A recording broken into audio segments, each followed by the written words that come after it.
الحمد لله رب العالمين والصلاة والسلام على سيد المرسلين وعلى آله وصحبه أجمعين أما بعد قال الله تبارك وتعالى في القرآن المجيد والفرقان الحميد أعوذ بالله من الشيطان الرجيم بسم الله الرحمن الرحيم لقد كان لكم في رسول الله أسوة حسنة۔ درس کے اندر نبی اکرم صلی اللہ علیہ وسلم کی زندگی کے بارے میں گفتگو چل رہی تھی۔ کل کے درس میں یہ بتلایا گیا کہ حضرت عمر فاروق رضی اللہ تعالی عنہ کے دل میں اسلام کے تئیں محبت کب جاگی، جس کے اندر یہ بتلایا گیا کہ ایک مرتبہ آپ صلی اللہ علیہ وسلم نماز میں سورہ حاقہ کی تلاوت کر رہے تھے اور اس کو سننے کے بعد حضرت عمر فاروق رضی اللہ تعالی عنہ کے دل میں اسلام کے تئیں محبت پیدا ہوئی، لیکن چونکہ ان کا دل ایسا تھا کہ کبھی دین کی طرف مائل ہوتا، کبھی کفر کی طرف مائل ہوتا۔ کفر کی طرف مائل اس وجہ سے ہوتا کہ ان کے آبا اور اجداد جو تھے ان کی وہ بہت زیادہ تعظیم کرتے تھے، ان کے دین کی بہت زیادہ ان کے دل کے اندر عزت تھی، اس واسطے کبھی وہ دین کی طرف رغبت دلاتے تو کبھی اپنے باپ اپنے آبا و اجداد کی دین کی طرف رغبت دیتے۔ اسی طریقے سے ایک مرتبہ ایسا ہوا کہ ان کے دل کے اندر کفر کا جذبہ اتنی خطرناک طریقے سے بھڑکا کہ وہ تلوار لے کر کے نکل گئے۔ تلوار لے کر کے اس امید سے نکلے اور اس ارادے سے نکلے کہ آج نبی اکرم صلی اللہ علیہ وسلم کا خاتمہ کر دوں گا۔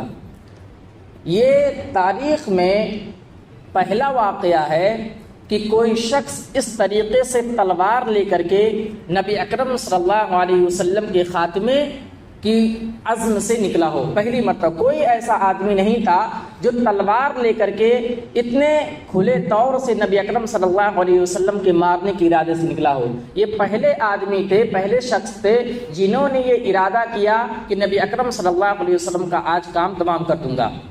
اس واسطے کیونکہ اللہ کے نبی صلی اللہ علیہ وسلم کا قول کیا تھا، یا ایھا الناس قولوا لا الہ الا اللہ تفلحوا، اے لوگو تم کہہ دو کہ اللہ کے سوا کوئی معبود برحق نہیں ہے، کامیاب ہو جاؤ گے۔ یہ حضرت عمر فاروق رضی اللہ تعالی عنہ کہہ رہے تھے کہ یہ اللہ کے نبی جو ہیں یہ ہمارے معبودوں کو برا بھلا کہتے ہیں، ہمارے آبا اور اجداد جس دین کی اتباع کرتے ہیں اس کو برا بھلا کرتے ہیں کہتے ہیں، اس واسطے جو ہے وہ تلوار لے کر کے نکل گئے۔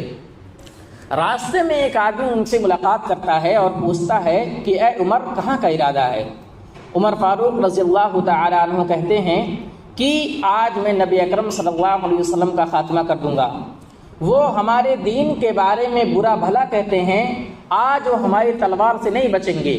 وہ آدمی حضرت عمر فاروق رضی اللہ تعالی عنہ کو خبر دیتے ہیں کہ تم نبی کا قتل کرنے کے ارادے سے گھر سے نکلے ہو، جبکہ اسلام تمہارے گھر کے اندر داخل ہو گیا ہے۔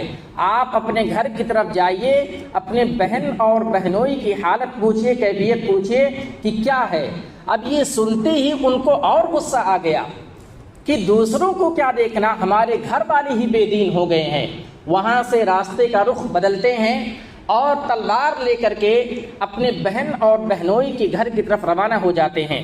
اس گھر میں حضرت خباب بن ارت رضی اللہ تعالیٰ عنہ موجود ہوتے ہیں، وہ ان کو قرآن سکھلایا کرتے تھے۔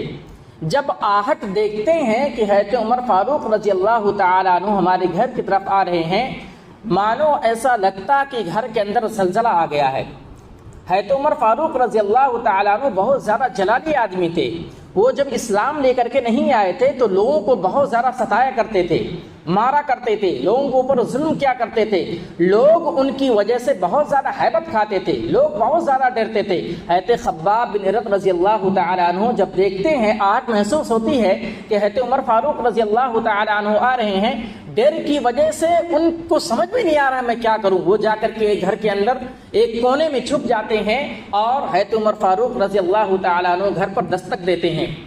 ان کے بہنوئی آگے بڑھتے ہیں، دیکھتے ہیں حضرت عمر فاروق ہیں، سوال کرتے ہیں کون؟ بولتے ہیں عمر بن خطاب۔ سارے لوگ پریشان ہو جاتے ہیں، گھر کے اندر داخل ہوتے ہیں، پوچھتے ہیں کیا کر رہے تھے؟ ان کے بہنوئی کہتے ہیں کہ کچھ نہیں کر رہے، آپس میں بات کر رہے تھے، جبکہ حضرت عمر فاروق رضی اللہ تعالیٰ عنہ کو اس بات کا علم ہو چکا تھا کہ یہاں پر کچھ پڑھا جا رہا ہے، کچھ سکھلایا جا رہا ہے۔ اتنا کہتے ہی اور ان کے بہنوئی یہ کہتے ہیں کہ اے عمر بتلائیے، اگر کوئی ایسا دین ہو جو تمہارے دین سے بہتر ہو تو کیا ہم اس دین کی اتباع نہ کریں؟ اتنا سنتے ہی، کیونکہ پہلے ہی جوش میں تھے، مارنا شروع کر دیتے ہیں، اتنا مارتے ہیں کہ وہ خون سے لہولہان ہو جاتے ہیں۔ ان کی بہن آگے بڑھتی ہیں اور وہ دھکا دیتی ہیں، دھکا دیتے ہی ایک تماچا ان کے گال پر مارتے ہیں، ان کے چہرے پر ایک تماچا لگاتے ہیں اور ان کے چہرے سے بھی خون آلودہ ہو جاتا ہے، ان کے چہرے سے بھی خون نکلنے لگتا ہے، اور جب اپنی بہن کی طرف ان کی نظر جاتی ہے وہاں ٹھنڈ پڑ جاتے ہیں، وہاں جو ہے نرم پڑ جاتے ہیں، کیونکہ انسانی فطرت ہے، آدمی اپنے گھر والوں کو مصیبت میں نہیں دیکھ سکتا ہے، اور جب ایک مرتبہ غصہ اتر جاتا ہے، کسی کے اوپر مار پیٹ کر کے آدمی غصہ جب ختم ہو جاتا ہے تو آدمی نرم پڑ جاتا ہے۔ پھر اپنی بہن کی طرف دیکھتے ہیں، وہاں نرم پڑ جاتے ہیں اور سوال کرتے ہیں کہ کیا پڑھ رہے تھے، بتائیے کیا کر رہے تھے؟ کہتی ہیں کہ ہم قرآن سیکھ رہے تھے، ہم قرآن پڑھ رہے تھے۔ تو حضرت عمر فاروق رضی اللہ تعالیٰ عنہ کہتے ہیں کہ وہ قرآن لے کر کے آئیے اور ہم کو بھی بتلائیے، دکھائیے کیا چیز ہے۔ ان کی بہن کہتی ہیں کہ ایسی حالت میں تم قرآن نہیں پڑھ سکتے، قرآن پڑھنے کے لیے آپ کو غسل کرنے کی ضرورت ہے۔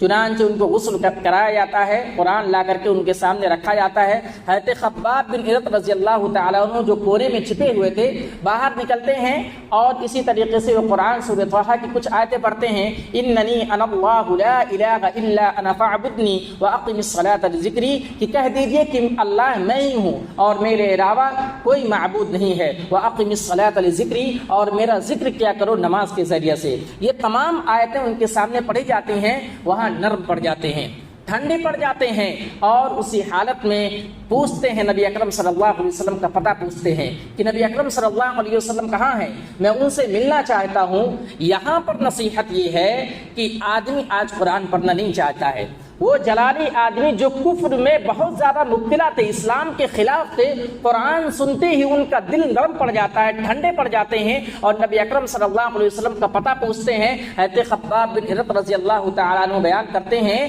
کہ جو اللہ کے نبی صلی اللہ علیہ وسلم نے جو تمہارے لیے دعا کی تھی، اللہم اعز الاسلام باحب الرجلین الیک بعمر ابن خطاب و ابی ابن جہل بن ہشام، یہ جو دعا کی تھی اللہ کے نبی صلی اللہ علیہ وسلم نے جمعرات کی رات کو کی تھی، لگتا ہے اللہ رب العالمین نے اس کو قبول کر لیا ہے۔ پھر پتہ بتایا جاتا ہے، آپ صلی اللہ علیہ وسلم کوہ صفا پر پہاڑی پر ایک گھر دار ارقم میں محفوظ ہوتے ہیں، وہاں پر رہتے ہیں، صحابہ کرام کو دین کی باتیں سکھلاتے ہیں، پتہ بتایا جاتا ہے، وہاں سے نکلتے ہیں، وہاں کی طرف جب روانہ ہوتے ہیں، وہاں کے مسلمان دیکھ کر کے پریشان ہو جاتے ہیں، ننگی تلوار لے ہوئے جا رہے ہیں، وہاں پر حمزہ بھی موجود ہوتے ہیں، لیکن سارے مسلمان پریشان ہو جاتے ہیں، اب کیا ہوگا، یہاں کا پتہ کس نے عمر کو بتلا دیا، اب تو ہماری خیر نہیں ہے۔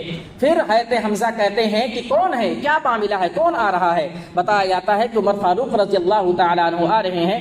کہتے ہیں حضرت حمزہ بھی چونکہ بہت زیادہ طاقتور جانباز آدمی تھے، وہ کہتے ہیں اگر اچھی نیت سے آتا ہے تو خیر، ورنہ اسی کی تلوار سے اس کی گردن اڑا دیا جائے گا۔ پھر آگے بڑھتے ہیں، دروازے پر دستک دی جاتی ہے، پوچھا جاتا ہے کون؟ کہتے ہیں عمر بن خطاب۔ اندر داخل ہوتے ہیں، نبی اکرم صلی اللہ علیہ وسلم اٹھ کر کے خود آگے بڑھتے ہیں، ان کے گریبان پکڑتے ہیں اور کہتے ہیں کس ارادے سے آئے ہو، اور پھر جو ہے بات چیت ہوتی ہے۔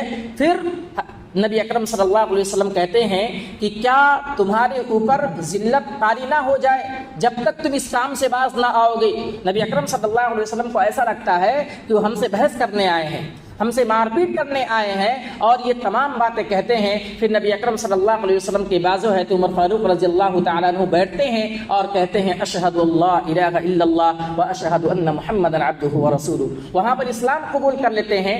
وہاں پر جتنے مسلمان ہوتے ہیں سارے لوگ خوش ہو جاتے ہیں اور کہتے ہیں کہ عمر اسلام لے آئے، جو کہ کفر و ضلالت میں اتنا زیادہ مبتلا تھے وہ اسلام لے کر کے آئے ہیں۔ سارے لوگ ایک آواز کے ساتھ اللہ اکبر کی صدائیں بلند کرتے ہیں۔ کوہ صفا پر جو پہاڑی تھی وہاں پوری گونج جاتی ہے اور کفار قریش میں بات پھیل جاتی ہے کہ حضرت عمر فاروق رضی اللہ تعالیٰ عنہ اسلام قبول کر لیے ہیں۔ تو یہ داستان ہے کہ نبی اکرم صلی اللہ علیہ وسلم نے کس طریقے سے لوگوں کو سمجھایا، قرآن کس طریقے سے ان کے سامنے پیش کی گئی اور وہ اسلام میں داخل ہو گئے، جو کہ دل سے بہت زیادہ سخت تھے، اسلام کے بہت زیادہ خلاف تھے۔ تو کہنے کا مطلب یہ ہے کہ ہم کو قرآن پڑھنی چاہیے، قرآن سمجھنے کی ضرورت ہے، اور لوگوں کو قرآن کا پیغام جو ہم کو عام کرنا چاہیے۔ رب العالمین سے دعا ہے کہ رب العالمین تو ہمیں کہنے سننے سے زیادہ عمل کرنے کی توفیق عطا فرمائے۔ اے اللہ رب العالمین جب تک اس دنیا کے اندر رکھ، ایمان اسلام کی حالت میں رکھ، جب ہمارا خاتمہ ہو ایمان کی حالت میں ہو۔ آمین۔ وآخر دعوانا الحمدللہ رب العالمین۔ السلام علیکم ورحمۃ اللہ وبرکاتہ۔